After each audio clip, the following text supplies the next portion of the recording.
Broken Pencil Booking Company Pro Wrestling Podcast and radio show infused with hip-hop.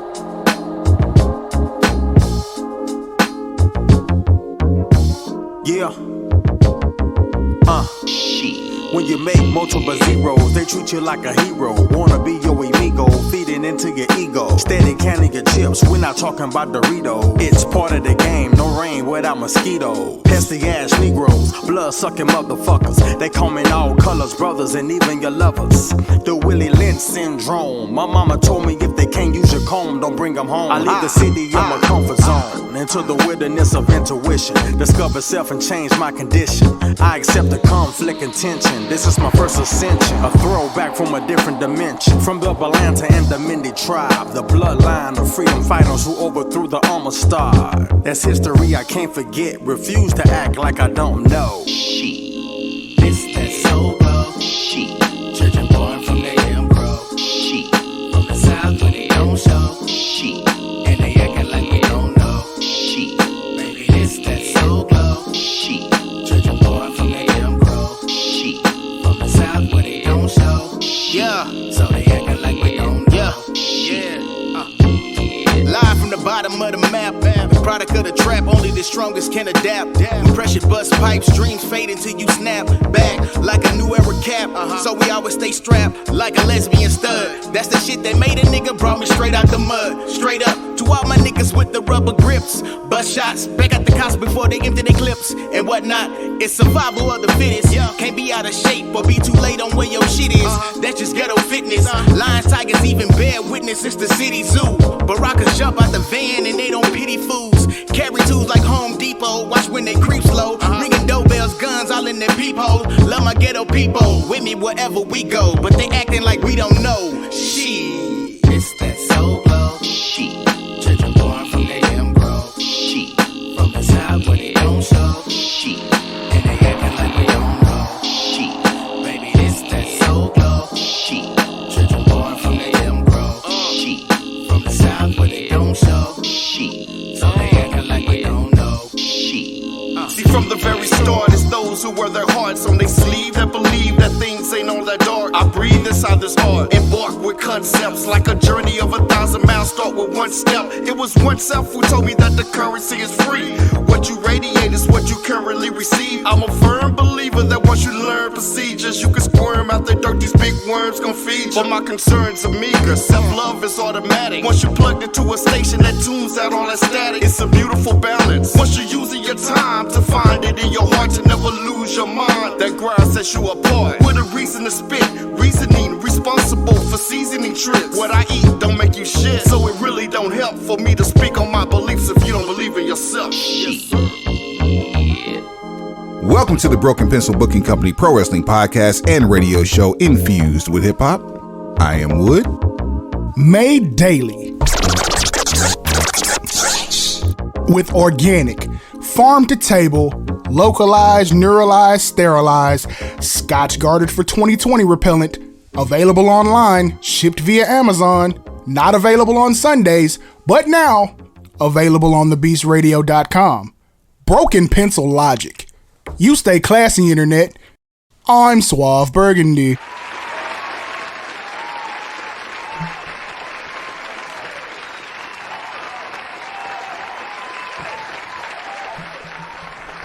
Ain't even been a week yet.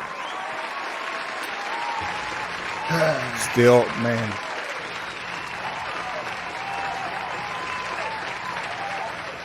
Still hard holding that shit together, man. Yeah, this shit ain't fair. Nah, man. Talking about it last week. Got a little bit out of my chest about the shit, but now you know why, man.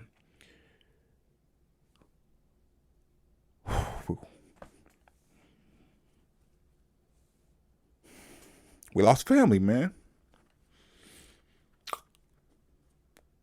We lost family. One self Salaam of Verbal Seed. Travel well, my brother. We'll see you. We'll see you when we get there. 10 bell salutes for you. Man, we gonna get through this shit, man. It's never supposed to be that close to home, but it was. But so this show is dedicated to memory of one self Salaam of Verbal Seed, representing Waco, Texas. Also, the wrestling world has lost a legend. We talk about him and revere him all the time. Every time we talk about tag team tournaments, we bring him up. We found out today in our casual conversation, Suave, that this man was the longest tenured employee in WCW. Factual. Talking about beautiful Bobby Eaton. Rest in peace to beautiful Bobby Eaton of the Midnight Express, the famed Midnight Express. And don't you ever forget to put the beautiful on that. Yeah, he's not just Bobby Eaton. He also may have been Earl of Eaton, the Earl of Eaton during his Blue Blood days, but he was always beautiful Bobby Eaton. So this show is also dedicated to you as well. You feel me? Like Midnight Express, Dangerous Alliance, Blue Blood. But the fact that he was on the payroll so long is a testament to everything he's been able to accomplish. I don't think we talk about him enough just because of how great he is and his execution of the actual art of professional wrestling. He is among the very best.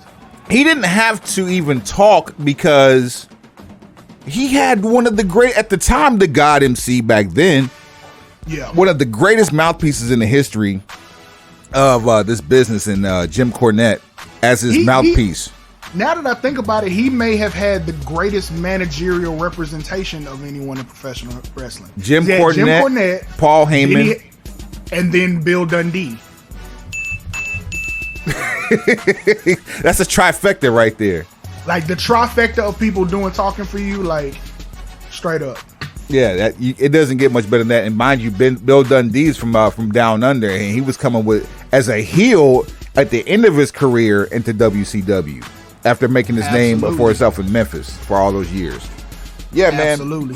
So it's crazy that there's so much synergy between we lost beautiful Bobby Eaton and oneself, which I only had an opportunity to meet oneself on one occasion. But you can't tell me that occasion wasn't momentous. Oh no, the occasion was momentous. It is the first canned ever episode of Because Bitch Texas. You know, and it's I mean, for that to be the first time you meet somebody and they graciously welcome you into their home and have such an engaging and fruitful conversation, and like you would think I had been friends with him for decades. And it's a shame. It's a shame that y'all hadn't met before that. Like even in the scene, facts. He was in. I don't know how we ran that long and didn't run into each other before that. And then immediately when we get in the same space, like we're both familiar with each other's work, and we're like, all right, we need to put something together. We need to work. He was in Rarefied Air. We'll whenever you guys get a chance to listen to Because Bitch Texas, and also the video, because we shot it on a phone, so it's really the footage is really raw. It's gutter. It's ground level. It's very for 2020. It basically explains 2020 energy, and it was not 2020 energy in that room. I met Oneself Salaam at a birthday party for S1 Symbolic One back in 2008. Shouts out to my guy Deloach MC Rod Deloach, who was down with Strange Fruit Project. But I met him at a birthday party for Symbolic One, and I was just introduced to him, and I knew who he was, and I thought I was in the presence of greatness, and that man asked me for my number, then asked us to keep in contact, and we would text each other on once a month or once every other month. He would always send me new music. Anytime I had an outlet for him, I played it. Every time I saw him in public, it was love. The handful of times I've been over to that man's house, it was like you went over there once and you saw how it was. It was like that every time for me. And like that's just my story.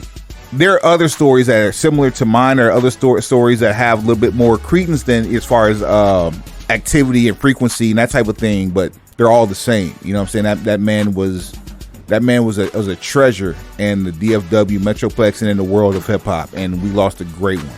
So he created. Go ahead. Just for as many people that I've seen that I didn't know had a connection to him, that have connections to me, and they have like not just recognition for his accomplishments in music, like they have personal anecdotes about their interaction with him, and that by itself explains so much to me that I didn't really know. Yeah, man. And how many people in today's day and age can smile every time you see them? No matter what, always smiling. Never a frown, never beef, and I cannot be found guilty of that at all. I know I can't. My attitude is terrible, but yeah, he was that guy. And in fact, the song that we opened up with today was an unreleased record from Verbal C that he sent me directly, simply because of a conversation he and I had when I was talking shit to him, and he ended up putting Clay Davis in the song, and I don't know if it was a dig at me or whatever the case might be from the conversation we had talking smack. But that song right there is one of my favorite songs for that reason, because I saw him once, and then after talking shit, the next thing I hear from him is a song where he has Clay Davis saying "she," and so every time I saw him after that, it was just, man, she. And he was like a comedian, so of course he would laugh it off and then hit me with one right back afterwards. So yeah, that's my reason behind that. This man though created an entire catalog and record label and for his nephews and his brother. He comes from a musical family in the Hamptons, the Hampton family. Our thoughts and prayers are with you. Big Tree lost his baby brother, King Tree of Verbal C. Man, my guy. And I hold him in high regard as well.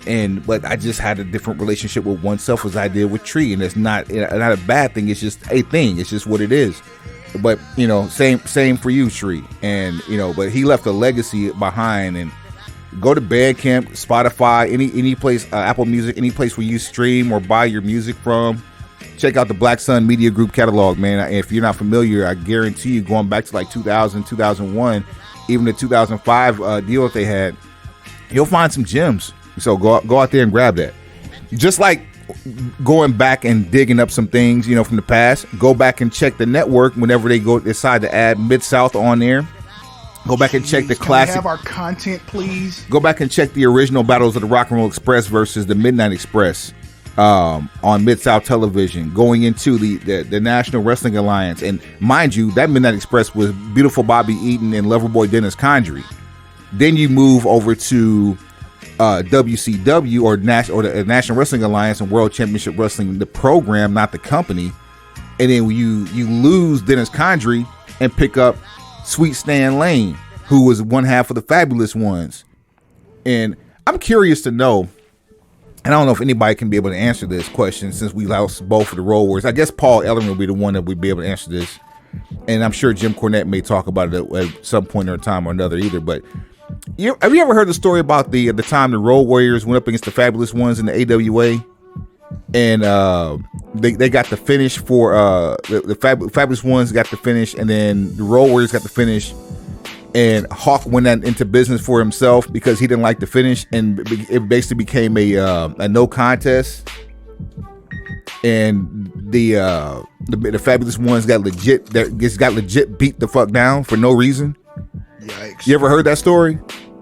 No, that's my first time hearing that story. Yeah, so there's footage out there of the Fabulous Ones versus the Road Warriors in the AWA, and it apparently was the last time you saw the Road Warriors in the AWA. But that makes perfect sense. Like, so on the way out, we finna whoop somebody on the way out.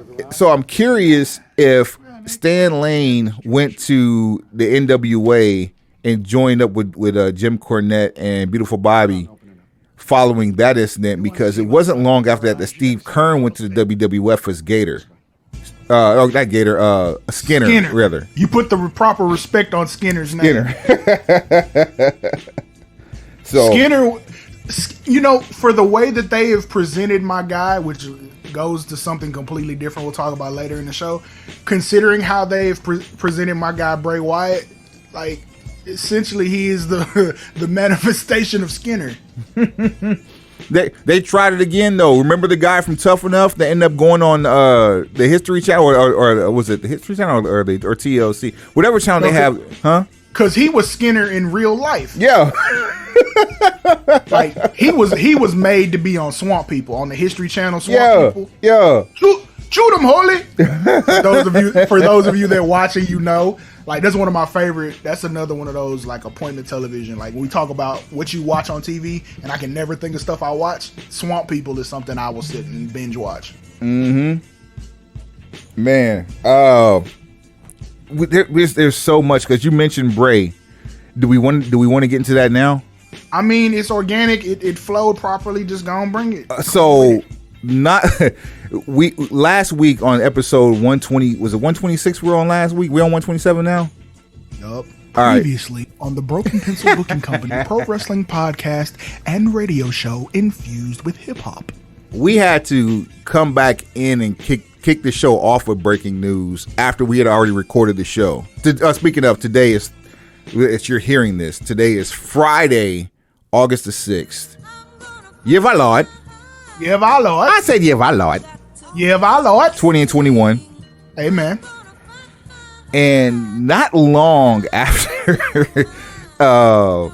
it may have been the next morning, we get the news that WWE has come to terms with the release of Wyndham Rotunda, aka Bray Wyatt. Fam. I've been trying my best to keep it cordial and neutral with the major two companies in North America. Those companies being WWE and AEW, in case you're, pulling the short straw and tripping over your shoestrings. Now, if some of y'all want to argue about, whatever, first of all, I'm not here for that. I don't care about your recommendations. You can say Dragon Gate, you can say New Japan USA, you can even say Ring of Honor, you can say MLW. The two major wrestling organizations in North America are WWE and AEW. And if for no other reason, it is the acquisition and holding of primetime television slots on prominent cable networks owned by conglomerates worth over $1 billion. And the only other wrestling company that has that, something close to it, is Ring of Honor. And I watch Ring of Honor on Fight TV when I do. So again, 1 and 2, whatever order you want to put them in, I ain't here to debate that either. Because 3, 4, and 5 can fight it out in the parking lot. It might make for a good pay-per-view. Yeah, 3, 4, and 5 can duke it out. But that's not a conversation we're trying to have here. Based on the criteria we just used, Impact might be number 3, or Impact and Ring of Honor got to fight it out for number 3. But either way, straight up, I've been trying to keep my cool and keep everything centered and not go to one side or the other, because that's what the internet does. We're here, half media, well, not half media, we whole media, plus another 100% of Broken Pencil logic, plus another 100% of the greatness that we just are in America. This is countries. This is Burgundy math here, ladies and gentlemen. You don't understand this. You feel what I'm saying? We a whole pie chart, the whole thing, not half, whole. 100% USPA grade A.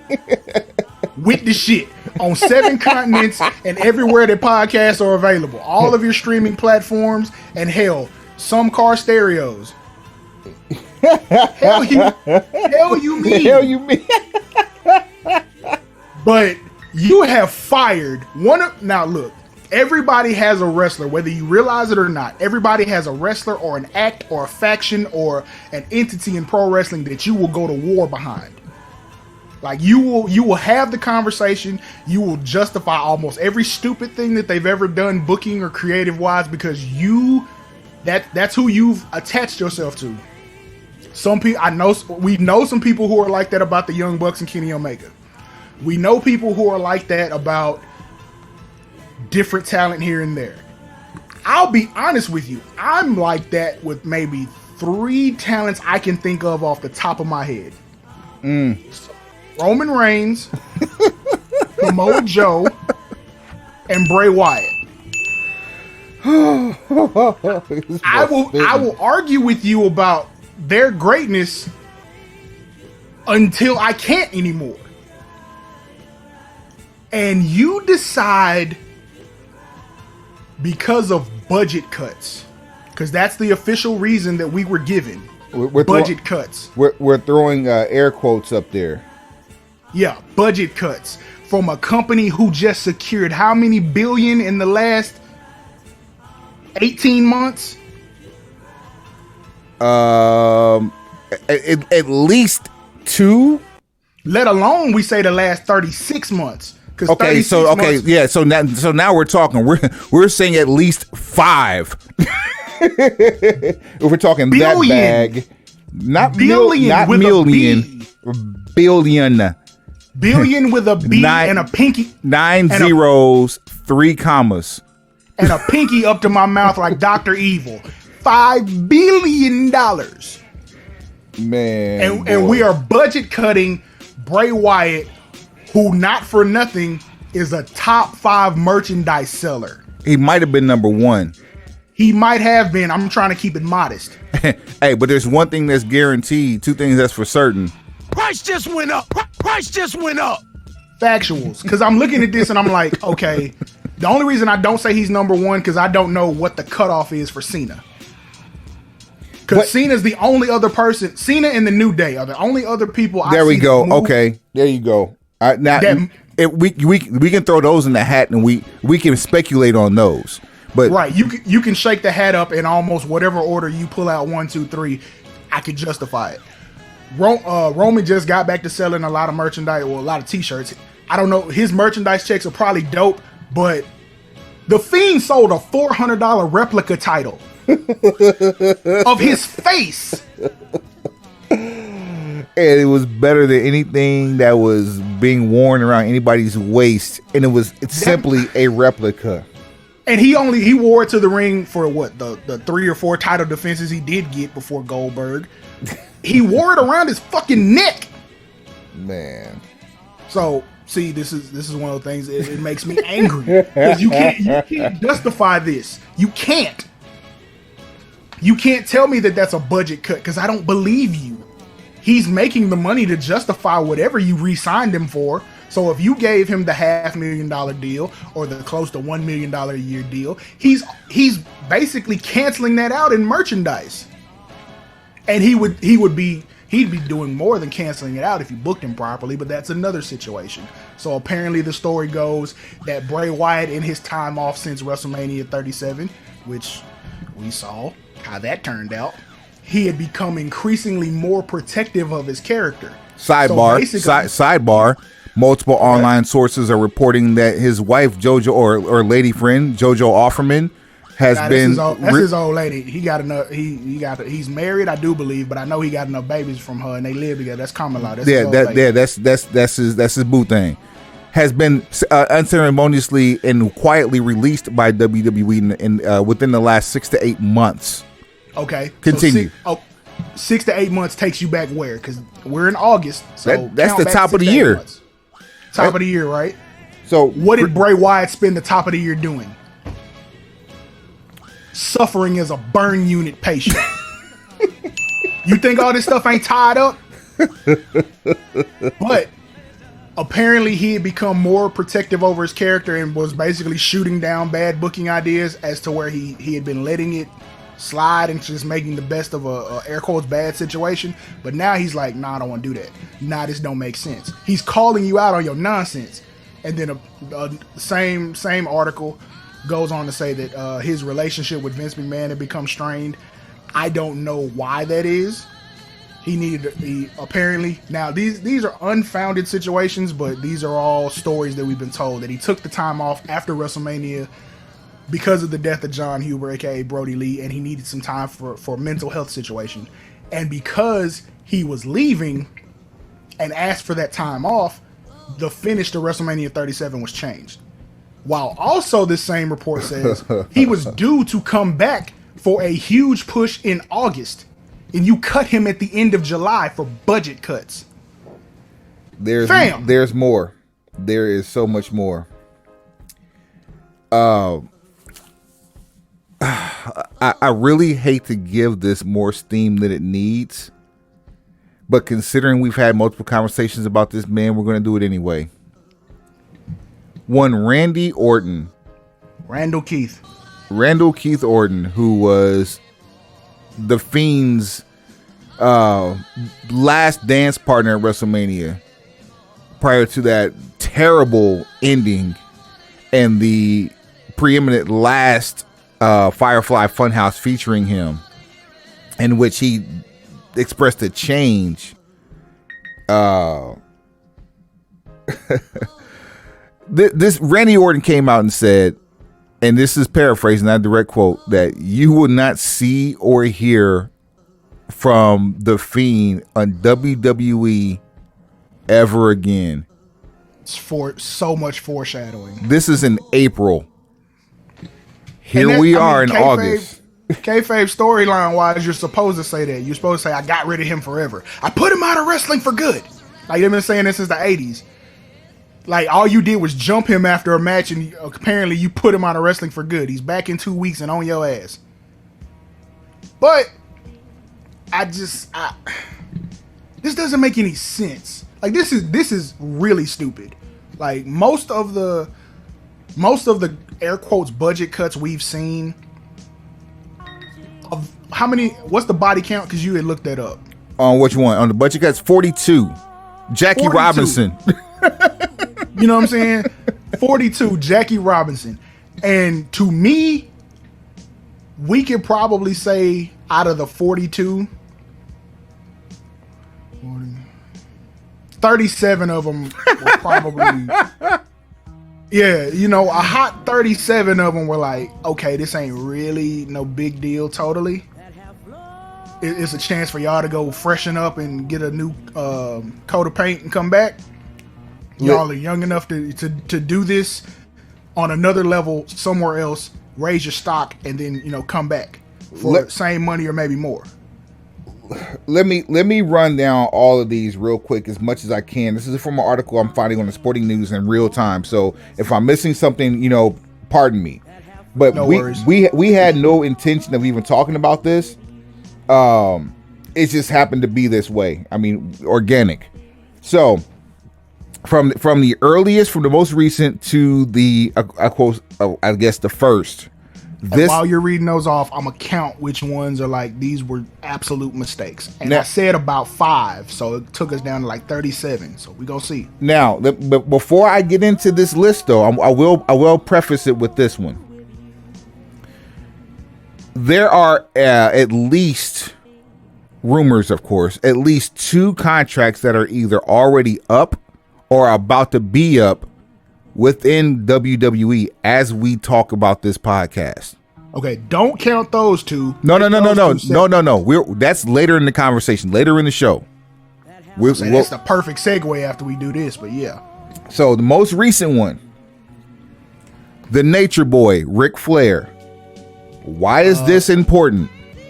Well, he was entangled in a terrible storyline with Lacey Evans being her baby daddy, while he's also married, while Ric Flair is married in real life, and Lacey is feuding with Ric Flair's daughter, and then Lacey ends up pregnant for real. Now keep it real. Ric Flair ain't never had a problem storyline messing with somebody else's woman while he married her. Not at all. That was the story for WrestleMania 8. Legit. Photoshop was in full effect, and Photoshop wasn't even a thing. Graphics department got paid for that. Him and Mr. Perfect went in. That was the entire basis of the storyline build between him and Randy Savage.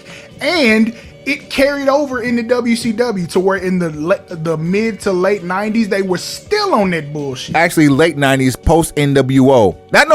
So that was twice. Twice in WCW. I forgot about that first one. That was Soccer Mom. That was Soccer Mom hair Flair for that one. Right. It started in 92 for WrestleMania 8. Flair leaves and goes back to WCW mid-late 93. Savage ends up in WCW, late 94, early 95. Yep. Soon thereafter, they picked that shit back up in some way, shape, or form, because now it's Elizabeth divorced and ran off from Randy and was shacking up with Ric Flair and spending all his money, all Randy's money on Ric Flair. And and that was a point of emphasis going back and forth almost till WCW closed, but certainly through 98, 99. Yeah. Like Liz played a part in some form, or fashion between Flair and Savage. And then he has no problem with being involved storyline with a woman while also being married. That ain't the issue. Funny how it's horrible. Well, hold on. Funny how you bring that up, because this article states that a certain site reported that Flair had serious issues with WWE's booking decisions, including his storyline with Lacey Evans earlier this year. So the only reason why we're bringing so much light to this before we run down the other 41 or 42 people, so actually this would make 43, I believe, with Flair, because I forgot about Flair being just released. They had a reunion earlier this year with Arn Anderson and Tully Blanchard, along with J.J. Dillon, in a segment on AEW Dynamite. Albeit people on different sides of the ring, it happened, and you can't live down the fact that you saw all like 3 members of the Horsemen, the original Horsemen, on TV at the same time. You mean to tell me that sans Ole Anderson, we can't have a moment with Ric Flair, Arn Anderson, Tully Blanchard, and J.J. Dillon on TNT one more time? Oh, that's the benefit that's going to come from this, and I'm 100% certain that Kanos is already working on it. Now, that I have full confidence in him on. And you know what? Since we're on the subject, that's probably going to happen in New York. Although New York isn't Horseman country, damn it, they're looking for slaps in the face for New York. Exactly. They are shooting shots back and forth across the street at each other. Meanwhile, Kanos ain't backing down, and Vince got that do-rag energy. Meanwhile, All Out's in Chicago or Hoffman Estates, and I guarantee you that is Horseman country. Perfect place to do it at. That could be the other thing. If you do it in Chicago, then people got to pay to see it. Yeah, there's that too. Killian Dane, Bray Wyatt, I'm sorry, let me go back in order. Okay. Ric Flair, Bray Wyatt, Killian Dane. Slow down, because I gotta count which one of these are horrible decisions. Okay. Flair, not so much. All right. Kurt Stallion, August Gray. Bray, a horrible decision. Marina Shafir, the Bollywood Boys. Tyler Breeze, Fandango. I don't like that one, but that's not a huge mistake. I think he'll be back at some point. If nothing else, I think he'll be back in NXT as a trainer. He's going into another conversation later on in the show. Okay. Kurt Hawk. Yes, I'm sorry. Fandango. Arturo Huas. Tony Nese. Arya Davari. Everrise. Braun Strowman. Yes. Another conversation later in the show. Oh my God. Huge mistake. Aleister Black. Huge mistake. Buddy Murphy. Huge mistake. Lana. Mistake, not huge. Her stock was going up. Yeah. That's another one where booking decisions was never going to let that fully develop, so I don't know how big of a mistake it is. But you can see that, because we on this show, you've heard me wax poetic about how terrible she was as a talent. And in that time frame, like it may have even been about a year ago, but even now, like up until the time that she was cut, matter of fact, it was a year ago, because she was in that garbage ass angle with Bobby Lashley. Like, she built her stock up from literally nothing to something. Yeah. And WWE just didn't appraise the house. She had the equity built up. WWE misappraised the house. Ruby Riott. I'm willing to. That's a bigger mistake than Lana, not quite huge.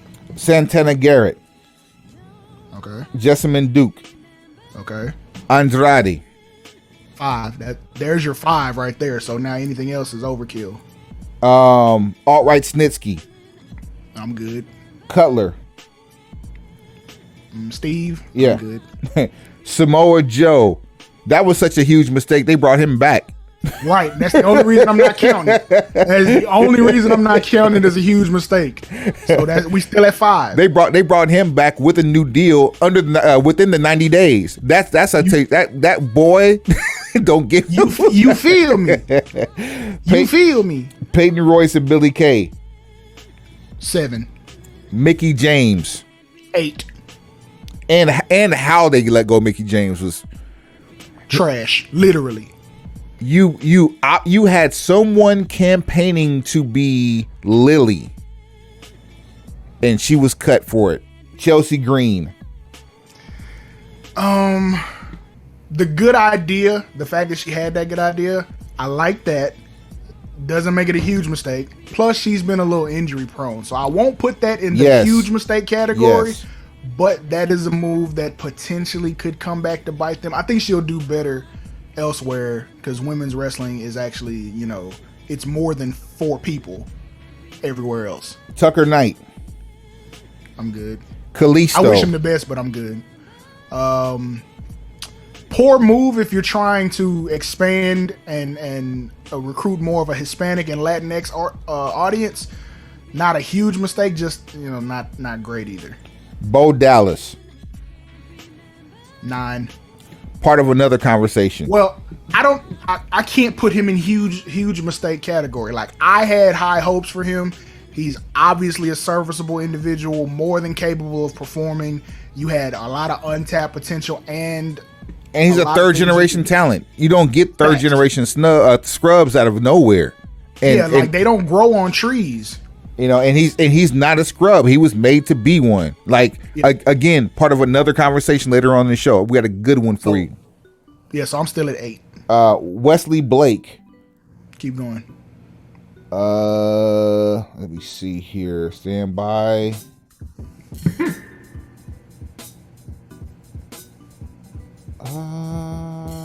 Let's see here. There has to be more than this. Somebody's listening to the show. Who is Alt-Right Snitsky? Google him, fam. Hey, if it's your first time with us, it's Lars Sullivan. Oh, you should have did that. I mean, there's editing. You can edit it out. Now I'll leave it. I can reverse it. I can actually hit the new button that they. You feel me? You have reasons. You have different things at your disposal if you just don't want that guy's name in the show. It's still. I know I didn't name that name all of them already. Was that 42? Was it? I wasn't counting. Hell, it might have been. I counted 8. I counted 8 huge mistakes. Yeah, that might have been. I'll have to take another site because I'm down to April the 15th right now, and I'm just like, wait a minute, did I name them all? Wow, hold on. There's another list. Okay. Oh no, this is definitely not it. Let's see. Let me go with that Billy Kay and Peyton Royce. That goes all the way back to the post WrestleMania cuts. That might be everybody. Big Show. His contract expired. He left. I don't feel like he didn't get fired because that's the same situation with Mark Henry. Yeah, those guys they didn't have a spot, air quotes, have a spot available for older talent because you can count Christian in that too. Mojo Rawley. I won't call it a huge mistake, but I will say that was a terrible move just because one, he's your gateway to Gronk.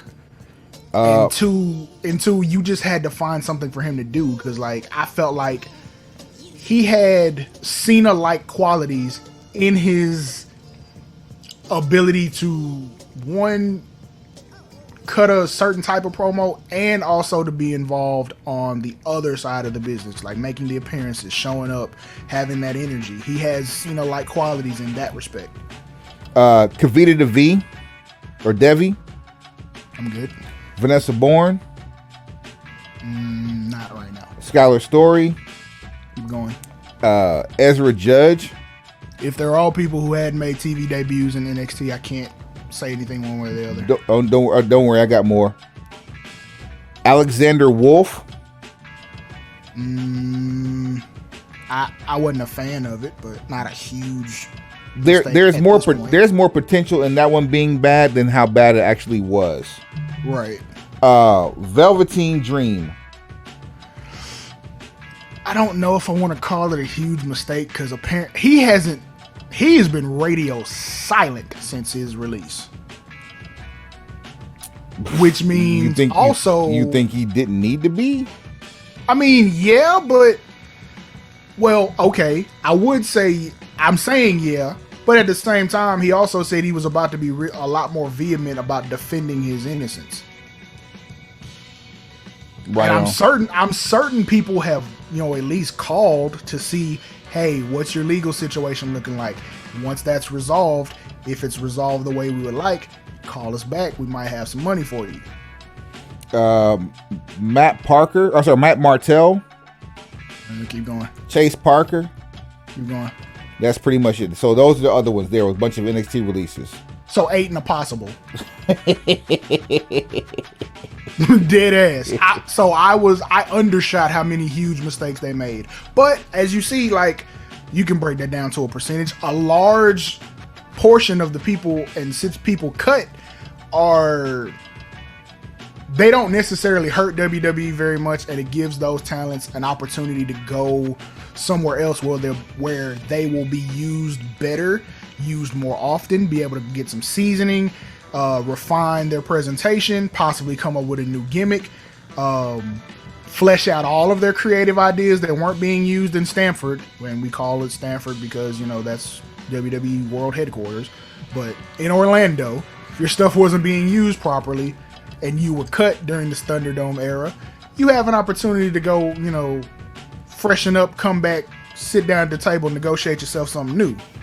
I mean, you did it for who was that made it? Actually, 2 people really got refreshed in Impact and came back and acted a fool.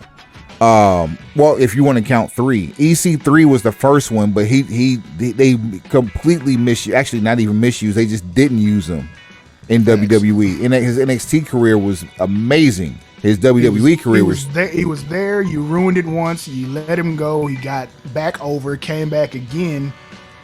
Didn't stay in NXT long enough, in my opinion, and then got called up to not be used at all, and then released again. The other 2 were John Morrison and Drew McIntyre, which all of those worked out. So you see, there can be success stories with this. There is life after WWE, especially for Drew, because Drew was the chosen one and left and put on tons of size. Drew made a whole transformation. Yeah, he did exactly what people wanted him to do 10, 11 years ago. John Morrison stayed the same, and he just fine-tuned his character, worked on his mic work, and got back with his guy. And Miz is helping him.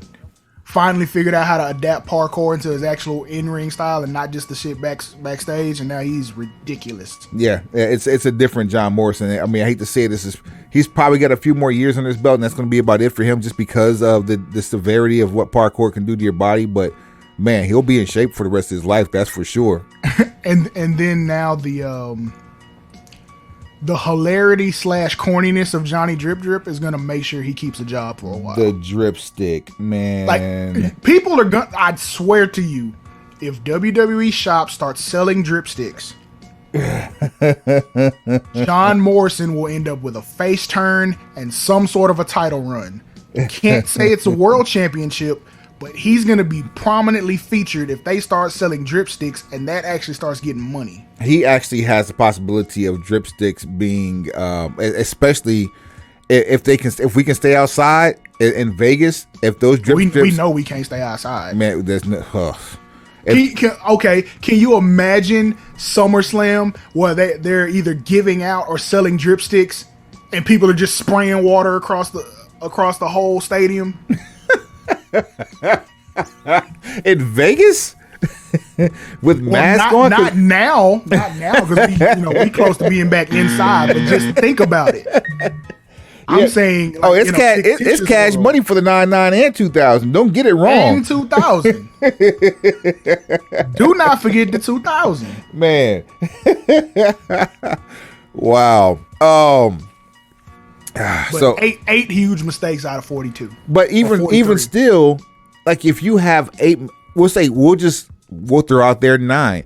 If you have 9 huge mistakes out of 42, who's to say that you can't build a roster out of those 42? That is literally an organization. Yeah. AEW launched with far less than that. And that goes back to that conversation that Vince had. He's like, okay, I see you're willing to spend money to acquire talent that's been on our television. Let me give Gang Is Khan the authority to start cutting the fat, start churning the bottom of the roster. So now you've cut 43 people. A fifth of those were terrible decisions. and you've given another billionaire in the same industry that has more money in another industry the ability to poach your talent because you're not using them. Dumbass. Now, maybe it's foresight on his part because Vince is the kingpin. Vince knows best ultimately.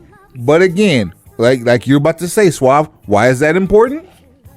Because Vince has do-rag energy at this moment. Do-rag energy from Vince is a different type of vibe. He is playing chess. Now, to Khanos' credit, because Gang Is Khan is the Khan in the WWE building. Khanos is AEW's Tony Khan. Just for those of you who are just now joining us. I will snap my fingers, and just like that, you'll be gone. Exactly. He is collecting the Infinity Stones of professional wrestling, and he is going to try to snap his fingers and ruin shit for Do-Rag Vince. I will say he is very much he is good about defending himself and his product. He's not going to take anything quietly, even though sometimes we say discretion's the better part of valor. Maybe you should just enjoy the success that you're having and keep building on it rather than going back and forth tit for tat with Do-Rag Vince. I mean, because he's baiting you. You know, we're sick of the elite. We're sick of course we are. We're sick of the elite. But part of the reason we're sick of the elite is because they don't have as much opposition as they need. Do we get to a point, because we were comfortable watching WCW knowing it was old WWE hat that was being reinvented and reinvigorated back in the 90s. Do we get to a point where we forget where these people came from when they start popping up on AEW television?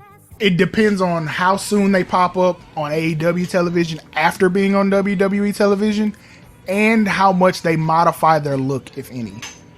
Like Andrade, it's fresh. Malachi Black, very fresh. Christian, very fresh. Hold on, but back up. The freshest thing of all of this is Malachi Black. Because Christian Cage we've seen before. It's the same person, same attire, same name, different company. No, when I say fresh, I mean the time period between their last appearance on WWE television and their first appearance on AEW. Okay, and which is fine. Still, my point remains, because Christian Cage was a even though he was only an Impact for a couple of years, made quite the impact in those couple of years, right? Yeah, he was able, like John Morrison, to go somewhere else, raise his stock to where it's like, oh, we need him back. Andrade was arguably one of the most talked about controversial releases that we've seen until Malachi, well, Aleister Black, now Malachi Black. What makes this so fresh, and not in terms of last time we saw on WWE television, this might be the first time we've seen an injury storyline carry on across different companies that did not involve a stopping in the independents. I can ride with that one. Like, he's changed. Well, I won't say changed. He's been given an opportunity to truly show what he's able to do, and because of that, it's fresh. But he looks exactly the same as he did on WWE television. There wasn't a long period where he wasn't being seen. It would be like, and what I mean by this, like, okay, fictitiously, say Seth Rollins got cut, and Seth Rollins takes 6, 8, maybe even a full calendar year, but 6 to 8 months, maybe a full calendar year before he does anything. He doesn't say anything. He doesn't go anywhere. He doesn't wrestle anywhere else. Then the first time you see him pop up on AEW television, he is completely bald. No facial hair, no hair. No, I'm dead serious though. No, I'm listening. Facial hair, no hair on his head, and he's changed his gimmick up. So it's not Father Rollins, it's not Burn It Down Seth Rollins. He's literally back to being Tyler Black. That's the fresh I'm talking about. Yeah. He looks like a completely different person than when he was there. Or like with Drew McIntyre. Drew McIntyre did not look like, when he came back, did not look anything like he looked when he left. No. So if that Drew McIntyre had showed up in AEW before he ever went back to WWE, that's the type of fresh I'm talking about. A complete makeover. Man, oh boy.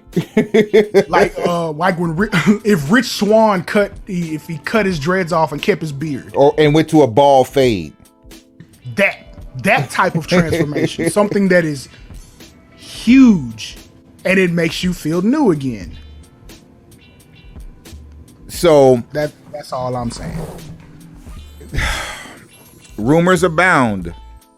On AEW television this week, we saw the Elite dressing and doing some cosplay, if you will. We saw Hawaiian shirts from the Young Bucks. We saw a robe. No. We saw Hawaiian rompers. Oh. I need you to put the full accent on that. I didn't need to unpack that. I did not need to unpack that. Wow, Hawaiian rompers. I mean, those grown men were wearing rompers. A robe, a gold robe with sunglasses on. There was more to that picture. That I feel like 100% was given to Gallows by Conrad Thompson. Which I dead ass feel like Conrad loaned him that robe for the sake of what they were doing. Because Conrad and Tony Khan are friends. Conrad's been on episodes of AEW. Conrad is a Flair. He's a Flair-in-law. Yes, he is a Flair-in-law. He's also he's got podcasts with two of the lead announcers for Dynamite. Yeah, Tony Schiavone and Jim Ross. So I mean, hell, he might as well be in the front office at some point. He might as well be producing AEW's podcast, honestly. I figured it might be part of his network, but I mean, let's just face it, their sound quality ain't like this. They don't have this. It was 1986, South Beach. Floyd Mayweather came into McDonald's, ordered 8,000 chicken nuggets. Now that's a champion.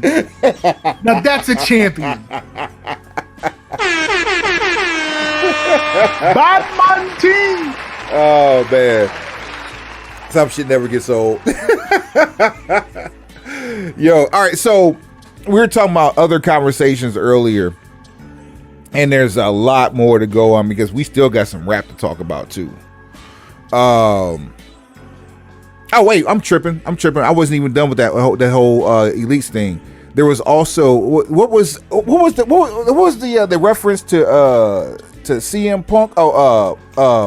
It was something. Kenny Omega with the Cookie Monster. Cookie Monster, yes. And then there was a Daniel Bryan Easter egg in there too. Unless let me look at this photo. I'll see if I can find one for Daniel Bryan. Cutler's got a red sweatsuit. Anderson has on a shirt that says "Butter Chicken Forever." Wait, who has that on? Anderson. Well, Daniel Bryan's vegan, so that might be it. It's a reach. Yeah, I don't know. I don't know if there's a Daniel Bryan correlation from this whole troll situation. Okay. All right. Well, either way, whole lot of trolling going on here. Whole lot of troll on, yeah. Bow. But speaking of like promos, man. Oh man, we're getting out of hand here, man. Max Castering, like he usually does, mentions two very unsavory topics, maybe even three, one of which included rape on live television. Well, it's not technically live television. Sorry, it was AEW Dark. It's YouTube. Yeah. It's big difference. Yeah. Huge difference. But it prompted Tony Khan to go on Busted Open and talk about how he'll be handling the editing going forward. Well, Kanos, who's handling the editing? 2, why haven't you been doing it all this time? Like, you refuse to let people write your television, so why would you let anybody edit your YouTube show? Which on top of that's do-rag energy from Vince right there. That's what that is, because like the same way people accuse Vince of treating NXT is the same way Tony Khan is treating AEW Dark. And then with a statement like that basically says that I wasn't paying attention and the train went off the rails. So there have been a lot of people who've been cut behind like a spur of the moment mishap that came back to bite him. Who was Abraham Washington that got cut for mentioning Kobe? Yes, sir. Yes, sir. So yeah, like this isn't the first time this has happened in wrestling, but in 2021, I almost feel like this has to be like partial work because nobody can be this stupid. Like nobody should be this stupid. Okay, we have this thing that we're working on. It's a side project. It encompasses everything that you're not supposed to say. So that's the safe space for that. And we're going to use that to, educate and entertain. However. And at the same time, not just educate and entertain, but do it responsibly, not trying to mask it behind the title of what it is, because it could get us that. And the whole point is not to use that title to protect us. It's more educational and uncensored entertainment than it is a smokescreen for hate. Exactly. Matter of fact, there. That part. So I really do feel like you see all these people taking these L's, getting all types of sponsorships taken away. Like anything that falls into that sweet spot, I'll call it. Anything that hits that sweet spot is grounds for you to lose everything. According to John Q. Public and Gen Pop in 2021, anything that falls into the sweet spot, it's like the Bermuda Triangle. Everything you have and you can disappear. So because of that, I don't understand how anybody, whether written or spur of the moment, would let something like that come out of their mouths simply if for no other reason than to protect your own ass. So this goes into when life imitates art. Max Caster gets ridiculed by his, I guess, the person that cuts his checks, and then also gets cut from indie bookings.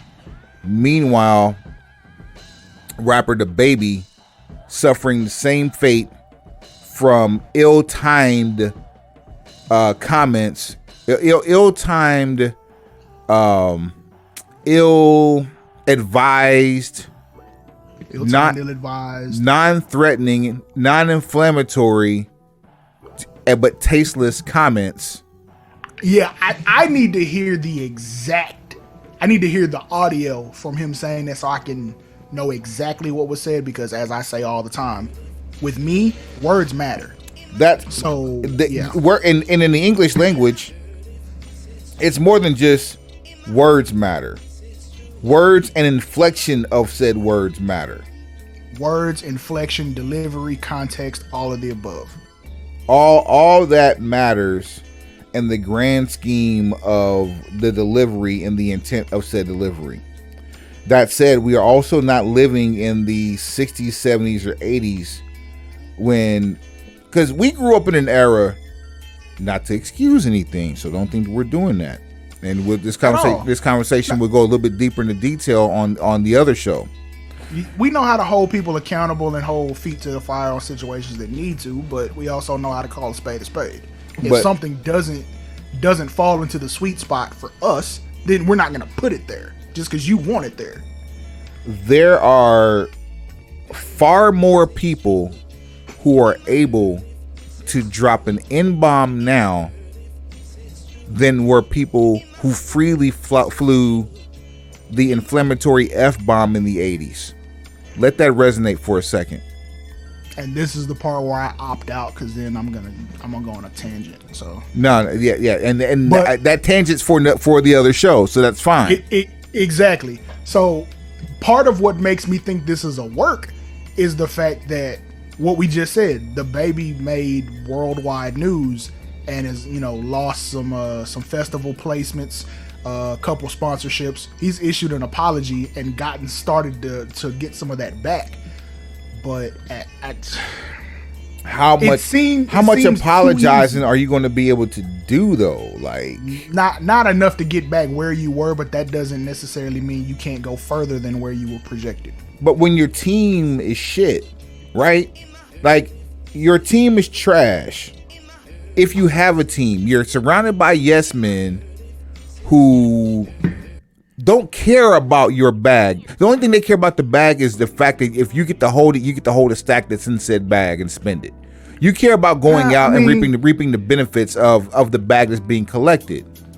But when I can't necessarily say that about the baby, only because it was literally like, you didn't sit down in an interview and say this. You got caught up in the moment and said something that was either on your mind or on your heart, but the way it came out offended a lot of people. Right. Versus this was a pre-planned, plotted, or strategized situation, and you're sitting down in an interview. Like, it's not even as bad as what got Kevin Hart taken off the Oscars. Say that again. Like, literally what the baby did, from what I've understood. Now I gotta hear the actual audio. I've had the quote relayed to me, but I always like to hear the from the horse's mouth.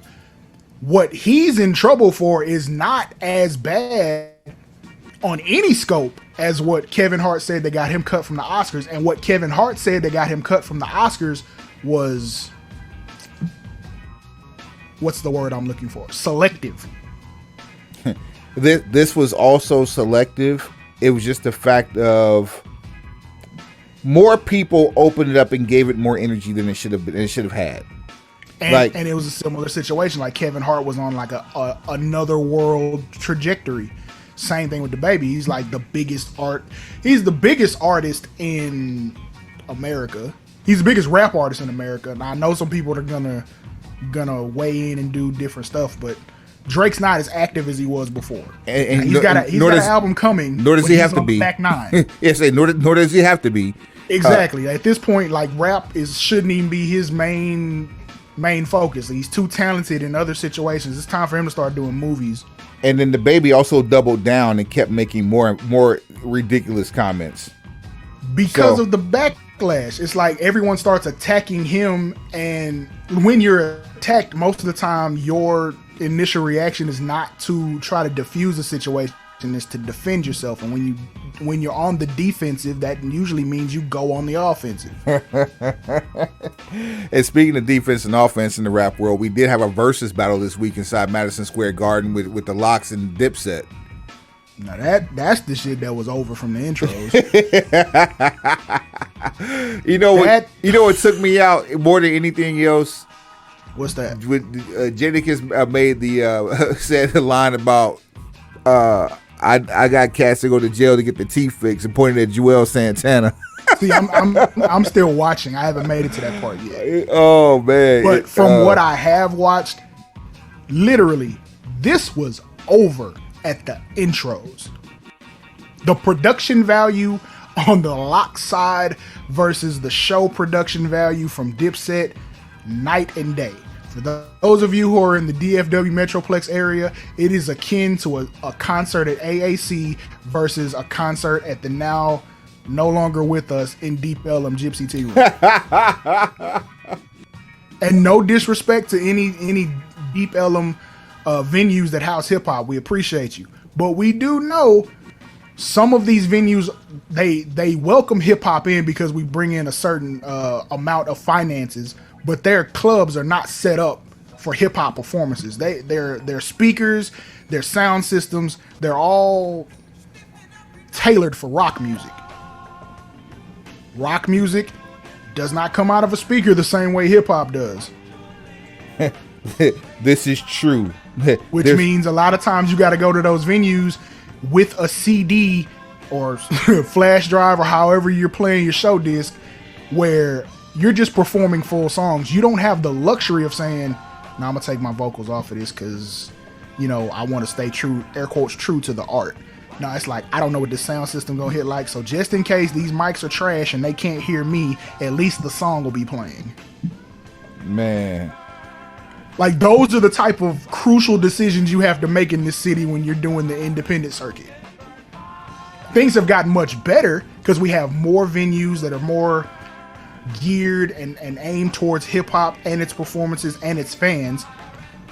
But there's a period that you can refer to as the dark ages where it's like, you gotta take your chances, and most of the time you realize as a performer it's not worth taking the chance. I'll take the criticism for so-called performing over my own vocals. Yeah. Like, truthfully, you can suck me because you're not in this position. But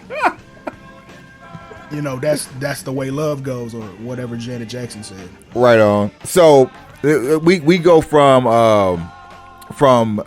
mixtape activity to a mixtape.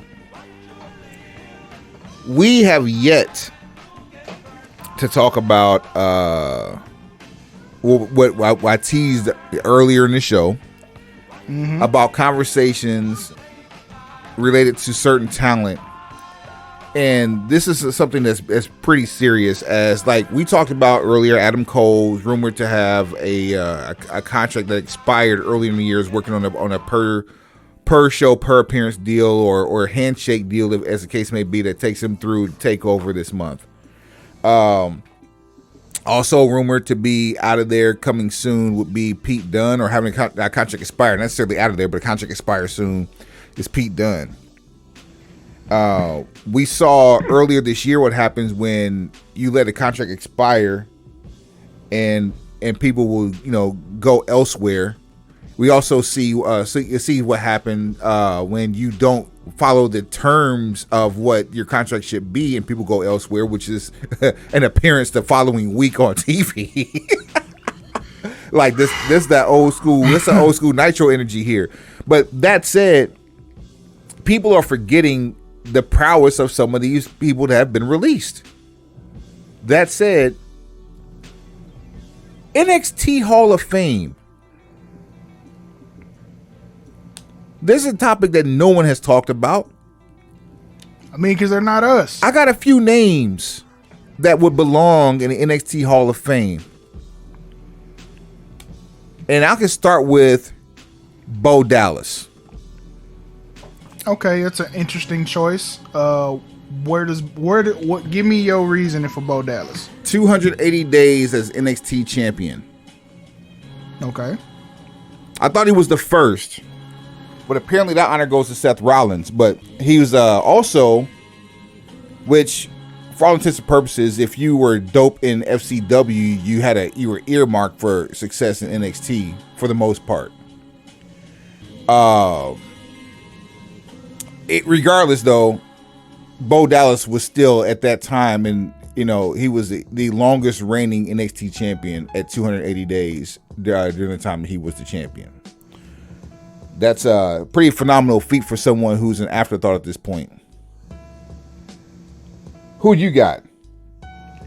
I'm gonna take the MVP of the last 3-4 years in NXT. I'm gonna take Adam Cole.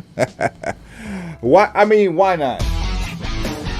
You know what I'm saying? It just makes sense. Like, Adam Cole he might be the greatest NXT talent ever. That's arguable. That's arguable. You know what? I feel like that's a tournament for us. Ooh, because my next pick for this mixtape would also be argued as the greatest NXT talent ever, and that's Finn Balor. Finnegan, ASAP Ferg. This man was the man in Japan. Came to NXT right as AJ was going into Japan and made quite the name for himself, and became the NXT champion not once but twice. And as if you want to throw a cherry on top, not that this even matters for this conversation, but he was the first WWE Universal Champion. Who else you got, Suave? Let me go with Tommaso Ciampa. Tommaso Ciampa for a stretch, best heel in wrestling by far, bar none. A supreme talent. He might be NXT Hall of Fame just based on his rivalry with Johnny Gargano. I was going to say, you can't have Dusty without having Flair. And so his Flair, or Dusty, depending on how your perspective is, for Ciampa, is Johnny Gargano. He's also on my list. I like it. They came in as a tag team. They split up and had a blood feud that lasted damn near 3 years. That's not something that happens on mainstream pro wrestling today. That's something that we saw as commonplace with mid-carders back in the 80s. You don't see that today. That's old school. That's straight off of World Championship Wrestling circa 1986 for the National Heavyweight Championship. Shit like Ron Garvin versus Black Western Bart. States Heritage title. Barry Windham versus Nelson Royal type shit. That type. So yeah. So because to me, Johnny Gargano literally is NXT. He can be really good, which means NXT can be really good. Then he can also be not so much, which NXT now is like not so much. It's like NXT is like, eh. Yeah, it's like it's ebbs and flows, and like Johnny Gargano can be the most sympathetic babyface and work some of the most entertaining matches in TakeOver history, and then he can also be what he is with the way, which depends on your preference. Give me another one. Slept on. Sami Zayn. Ooh. Okay. Sami Zayn, I mean, for the longest, he was the Tommy Dreamer of NXT. He was the guy that would, he, of course, his work rate is probably ranked higher than Tommy's, but he would always that's debatable too. They would always put on great showings. He would always kind of come up short because he was the lovable loser until he finally did win the title. And when he did win the title, his best friend turned on him and tried to maim him. Man. How about, just because of his impact to the organization, not that he had a long run, but his impact to the organization is still felt now because we're not seeing this version of this man anymore. The only person I could be talking about on this, it would be Japanese legend prior to showing up, who made quite the impact, quite the mark on NXT, Shinsuke Nakamura. If they had just continued what we saw on NXT television, There we go. we would be counting money right now. There we go. International Shinsuke is on my list too. Man. American Shinsuke is on my list. So yeah, Samoa Joe, Roman Reigns, Bray Wyatt, Shinsuke Nakamura. I'm gonna argue you to the death about the greatness of those 4 people. I don't want to hear anything else you have to say. And then I think I have one more. And So you gonna take my turn like that? No. Go ahead. You know who belongs in the NXT Hall of Fame that isn't there anymore? Who? FTR. Bruh. Yeah. The revival absolutely 100% belong in the tag team wing of the NXT Hall of Fame. Yeah, not just that, because the Vaudevillains were the first ones to really revolutionize it. Actually, let's run down the list. The Vaudevillains, American Alpha, Murphy and Blake, and the Ascension. Those 4 teams revolutionized what it is to be a tag team in NXT. They had homegrown tag teams destroyed in NXT. Those 4 teams did. Like, there was a tag team of twins. What was their name? Exactly. You forgot about them. Even Street Profits. Shout out to AOP. AOP is another one. Like, though 5. So that's 5. So six. Bruh, I'm saying this aloud. 6 tag teams. 6 tag teams. In fact, you know what? I'll raise you one, Suave. You said FTR, and I love that. I'm going to raise you one on that. How about every tag team before FTR also include DIY? The tag team division of NXT belongs in the NXT Hall of Fame. Hell, if Enzo and Cass might have been better in NXT. Come on, man. So okay, just make a tag team wing, because there's entirely too many. Because okay, you hear a lot of people now like, oh, AEW has the greatest tag team collection ever.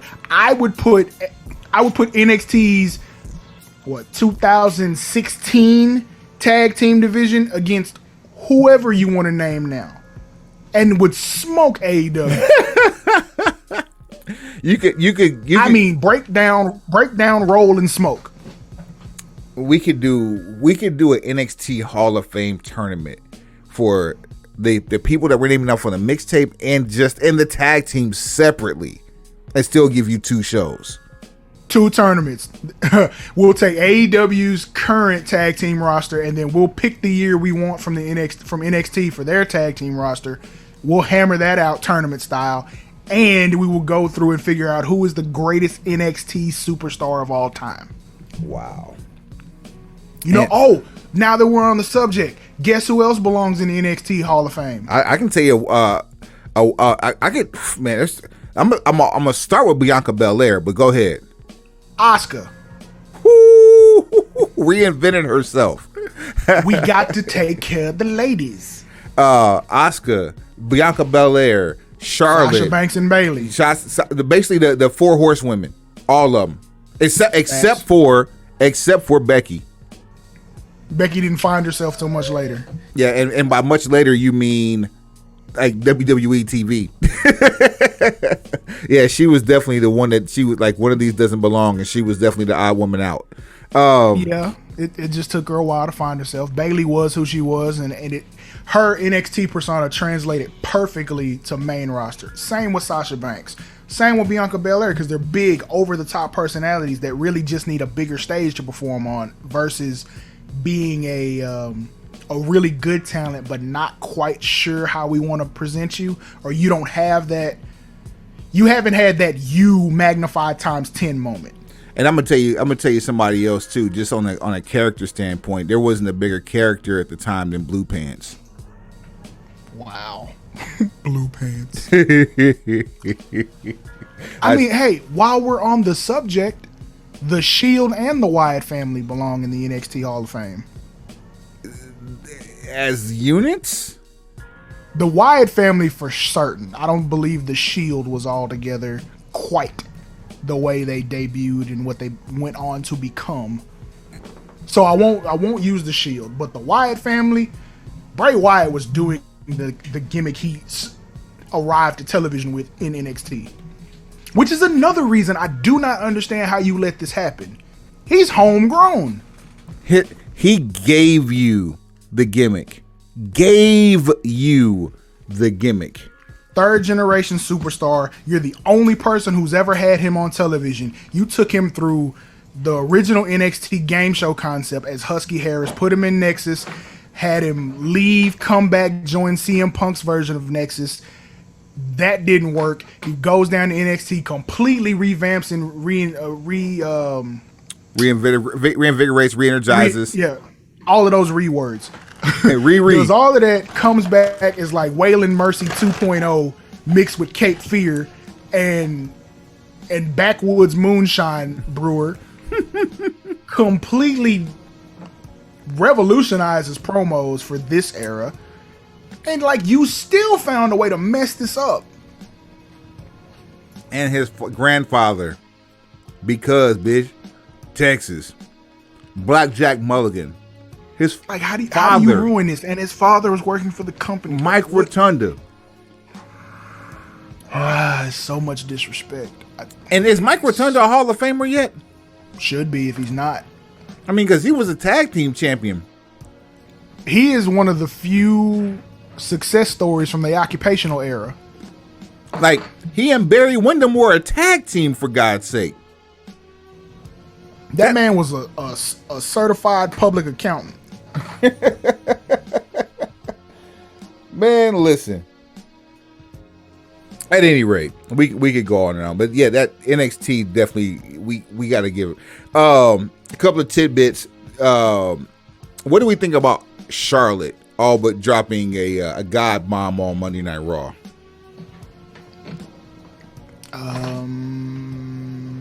You tell me what you think, because I don't really remember watching it.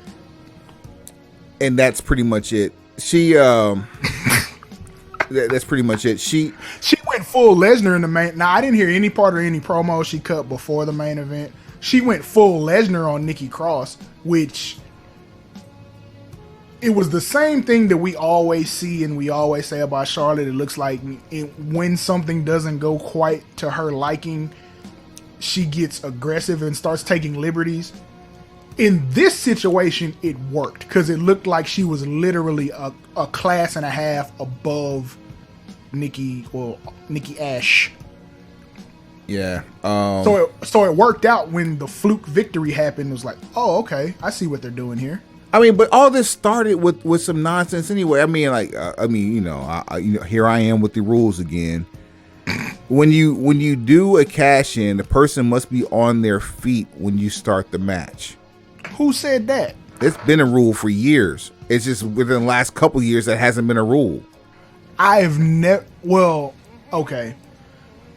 They had to get up to start the match, but I didn't realize that was a rule to cash in. Like when they ring the bell, they so-called allow the competitor to get to their feet.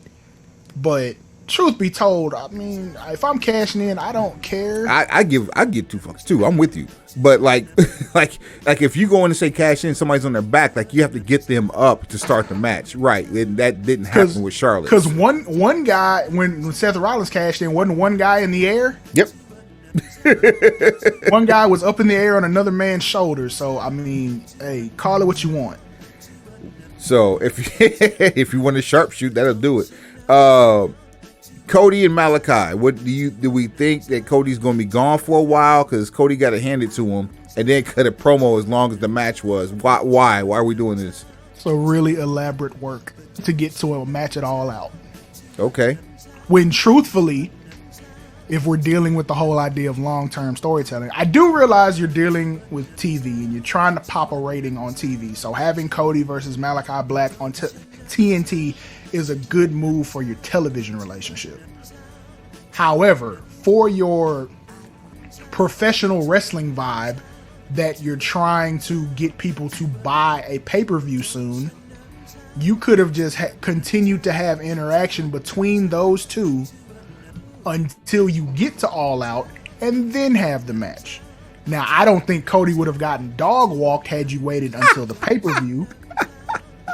But because you decided to pull the trigger for AEW Homecoming and you're setting up the return match for the pay-per-view and you're not going to beat Malachi Black in his first match out, you dog walked Cody. Very reminiscent to the way John Huber, a.k.a. Brody Lee, who is no longer with us, dog walked Cody for his first TNT title run when Cody went off to go film a TV show.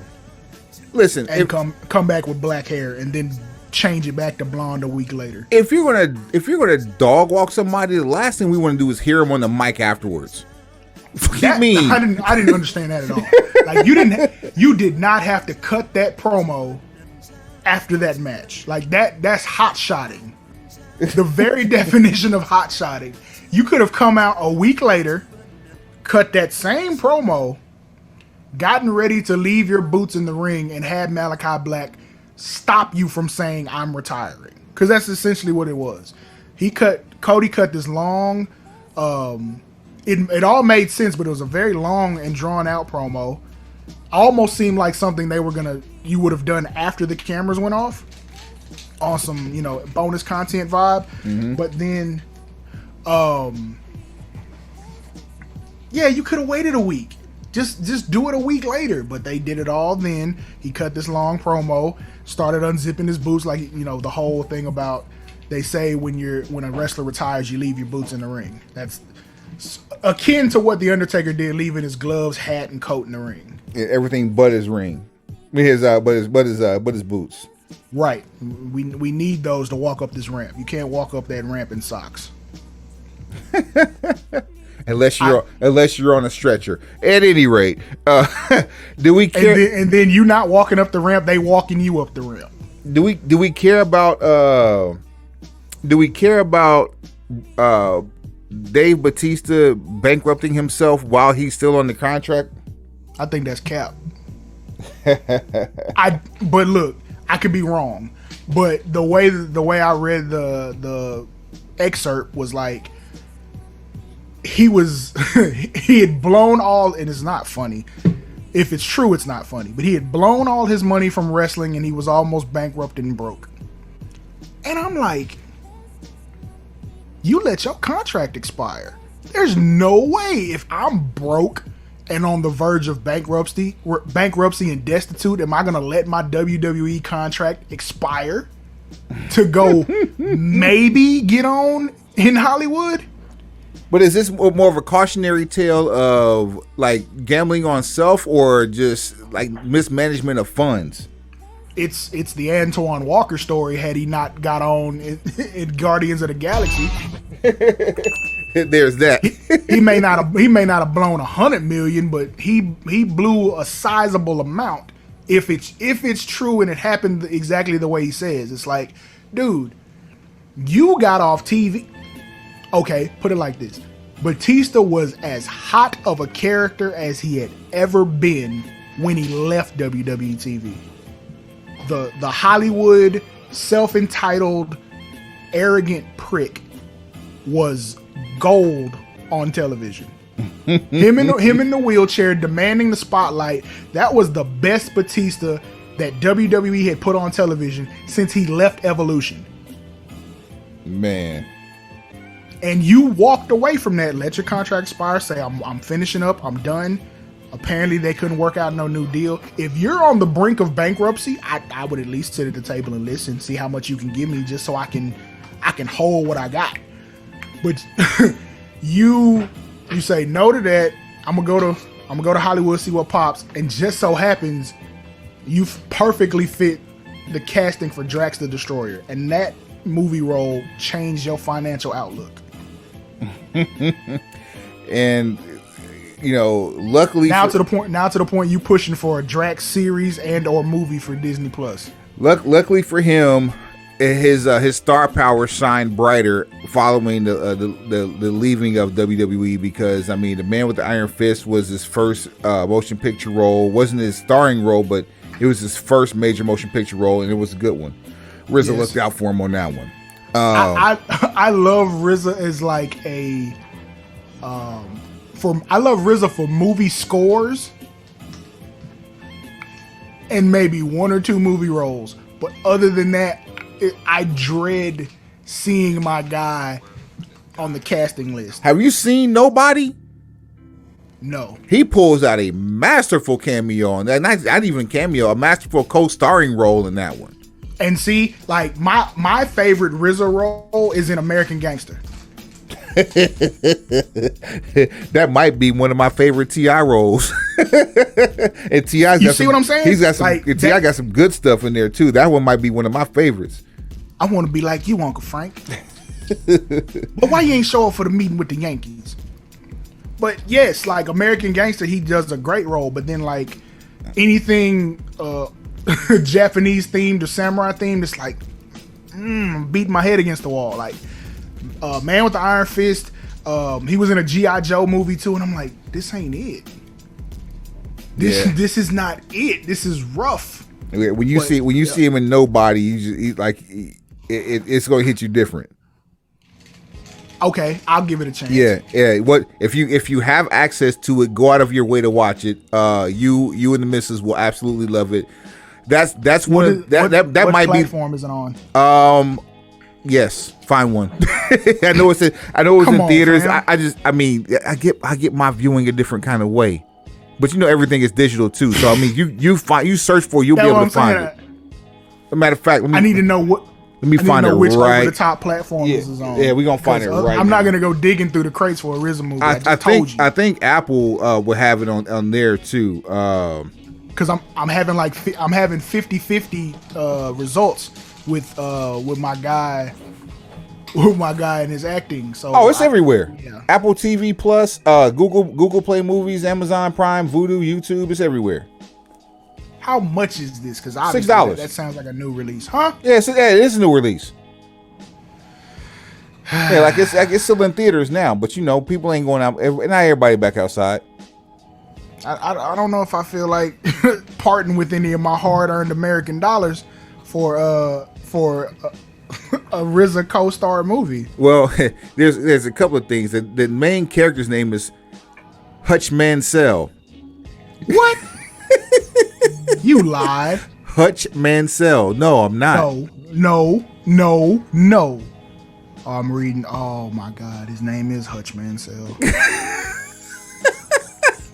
I'm literally the first words in the plot. Where I'm reading the plot. It's Hutch Mansell. That seems ordinary. That should sell you alone.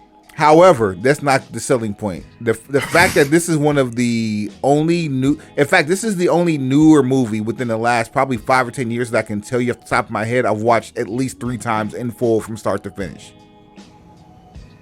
Yikes.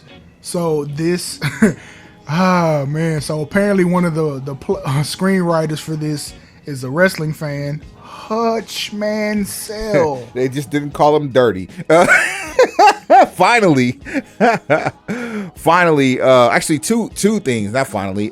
First off, speaking of going from Dave Bautista to another MMA superstar, Ronda Rousey, what the hell is she talking about? A trigger woman out here getting active. She was paying tribute to Bray Wyatt while doing the one thing that she was known for doing ad nauseum, which is talking about WWE fan base, the universe, if you will, for chanting for beach balls during his matches at one point to then cheering for We Want Wyatt on Monday Night Raw and wants the fans to make up their mind. I recall vividly the fans chanting for beach balls during her promos. Again, I feel like this is part of a bigger work because ever since Trigger Woman, and I use that nickname for Ronda Rousey in high regard. This is not I'm not trying to defame her in any way. It's just Trigger Woman because when she comes out, she come out shooting. Hold on. If we gonna talk about Trigger Woman, there's only one beat that goes with that. There you go. All I'm saying. But when Trigger Woman decides to speak on something, she gonna shoot, and she gonna shoot from the hip, and she not shooting blanks. So ever since she left WWE after WrestleMania 35, all of her commentary and all of her content has been aimed at being a heel that feels as though she's bigger than the company she works for, which I love it. It's Lesnar without Heyman doing the talking. But are these hormones though? Because we know she ain't coming back for at least a year. I don't think it's hormones. I think it's just like she's keeping the gimmick alive. It's no different than when Goldberg decides to do a podcast or a YouTube video with somebody totally unrelated to wrestling, but brings up Roman Reigns. I'm keeping the money alive for when I decide to pull up.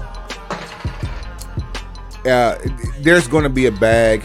I think in about 15 months there'll be a bag for Connor as well. Connor got to hurry up and make a decision before he wash up all his credibility. Like, his drawing power, it's not waning, it's just waning in UFC. I think he's done in UFC. Nah, he gonna fight at least one more time. He's not gonna want to go out of UFC with an L, because that's gonna be the first thing they bring up when he starts shooting on people in WWE. But they're gonna have to do it on pay-per-view, and they have to give him a hammer and egger to do it. And he's going to want main event cap. They're not going to be able to find a person that's going to draw as much as that name is, unless it's a Diaz, and they don't want to chance that. He's going to try to fight the same fight he just lost. Now, in his mind, he's going to win. In real life, he's going to take another L, and then he's going to have to walk off into the sunset, because it's not going to be what people think it is. Like, okay, Conor McGregor has become, for a certain type of sports fan, this is another one of those things that falls into the sweet spot. He has become, for a certain type of sports fan, what Floyd Mayweather is to another group of sports fans. However, Floyd's never lost. Very true. The things about Conor that draw that group of people to him are the same things that they hate about Floyd Mayweather. They hate him for that, but they're drawn to Conor for it. Difference is, Floyd's never lost. No matter how many goofy situations he gets into, no matter what he does as a person away from boxing, he has never lost a fight, a professional fight. This is true, and one of them is including Conor. Finally, then this is the for sure the last one. Word is Ruby Riott may be finding a new home. Good.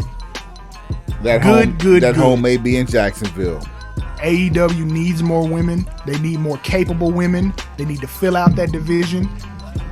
Britt Baker needs challengers. Britt Baker needs allies. She needs enemies. You have to build that. Look, we're done with the Japanese schoolgirl era.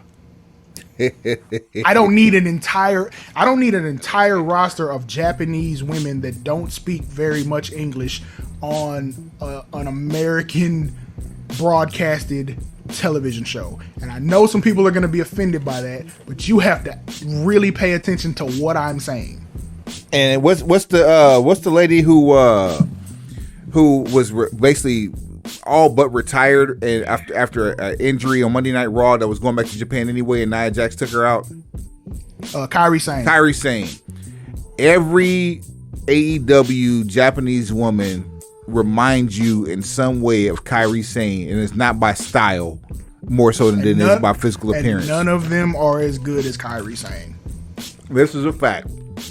I would take Hikaru Shida, keep her, let her be the one, and that's it. Because, okay, WWE has, 5 or 6 people of Oriental descent? Oriental? That's a rug. That's not a group of people, sir. What the hell is wrong with you? You Fred Sanford? Asian. That's a sweet spot. That's an example of the sweet spot. I was trying to educate people. He just trolled the hell out of me. I walked right into that wall. Thank you. I appreciate it. No, it's perfect. It works exactly. If we were still doing 60-second clips for Instagram, that would be it. That one we might have to bring it back for that one. We might have to. But yes, people of Asian descent there's about 5 on WWE's rosters. Asuka, Xia Li, Io Shirai. Io Shirai, yeah. And then That's 3. There's a guy on the NXT roster. Just count the women. Oh, I'm done at 3. Those 3. Unless we're talking for the Indian. sake of argument. Go ahead. Unless we're talking Indian, I believe Aaliyah. I'll count. Sure, why not? And then there is count her too. And then what's your man that just made it to Monday Night Raw? Oh, you said just the women. Dang. Just women. Just women of Asian descent. And I'll even count Kairi Sane just because, like, I think they're still connected somehow. They're not totally separated. She just went back home to be with her husband. But that's 5. And somebody will say, well, they don't have that in AEW. Right. All those women are spread across 3 brands. Piss poor representation. Totally piss poor representation. They're not all booked well, but what I'm saying is you can't get the overload syndrome because they're spread out. They're not always having to interact with each other. They don't dominate one particular part of any one program. That's reserved for like Charlotte and whoever else. There it is. And on that note, show at brokenpencilbc.com, brokenpencilbc@gmail.com, and on all social media platforms, that's at brokenpencilbc on what? Everything. Let's see what else we got here. Oh, the homeboy Payan. Shouts out to PS the Rebels. The homeboy Payan sent me a new record of theirs called SHEEESH. And you'll agree once you hear it. We're going to end this show off with that bad boy right there. In the meantime, shouts out JTG. Rest in peace, One Self Salaam. Rest in peace, beautiful Bobby Eaton. Suave, do what you do. Take us to the house. First of all, I'd like to say if you let Adam Cole's contract expire, you are absolute garbage. The same goes for Pete Dunne. And all of these things are happening because you took Triple H out of the position that he was in. He was in charge of talent acquisitions. You gave that job to somebody else, and now people's contracts are coming up short. Pencil pushers. Heads up. Pencils down. Worst podcast you've ever done. It's trash. The Rebels. Samuel, we got the same birthday. Payan, there you go. PS Rebels.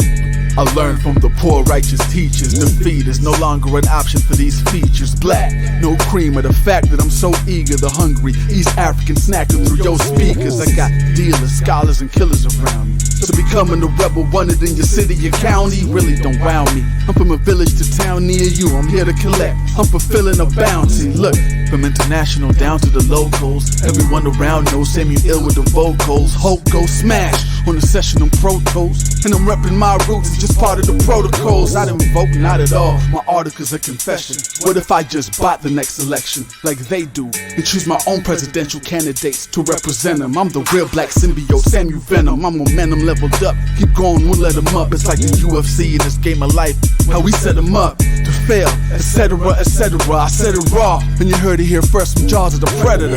Send that straight to print. No editor, serve them like haterers. Amazing what the fuel of a hater does. Honestly, it's like a major rush. I need it. See, I'm African, and they ain't no saviors for us. Nah, and they ain't no saviors for us.